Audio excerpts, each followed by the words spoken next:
No método que a gente usa na economia comportamental é o método experimental. Então, como é que a gente tenta sair desses viés? Esse método ele é muito eficaz para você conseguir sair de alguns comportamentos que você imagina que são verdadeiros e aí você descobre que não, na verdade não é assim que a gente se comporta.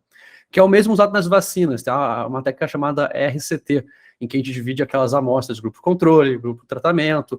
Mas isso daí é complicado de se fazer e custa tempo para ser feito. Eu reconheço que para trabalhar numa agência, qualquer coisa, você não consegue ter cada projeto dure 8 meses para você conseguir fazer um estudo desses.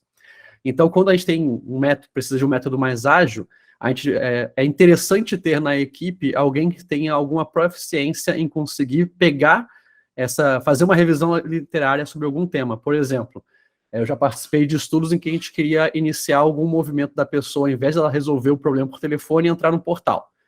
Então, a gente vai fazendo um processo de decisão. A gente vai desenhando qual que é o processo dela nos dois caminhos, tanto para ligar quanto para ir pelo portal. E a gente tenta desenvolver quais são as barreiras para aquele comportamento. É um estudo nudge isso. O que tem no contexto daquele comportamento que pode ser um entrave? Ah, o portal é difícil acesso, o clique para você se comunicar, achar o problema está longe, sei lá o quê. Aí você vai entendendo as barreiras.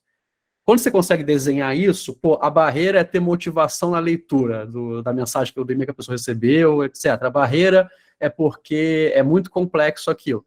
Aí você pode pegar esse pequeno comportamento que você quer mudar e aí pesquisar o que foi feito no mundo para conseguir mudar aquilo. E essa parte do pesquisar acaba sendo importante, porque às vezes a gente vai pelo caminho da intuição e muitas vezes pode dar certo. Esse é um grande problema dessas áreas de comportamento. Tem vezes que a gente vai pela intuição, não dá errado, não. A nossa intuição normalmente ela é boa. O problema é que se a gente for para um caminho que é menos intuitivo com base em dados e evidências, ele pode ser melhor. A gente nunca vai saber disso se a gente não testar.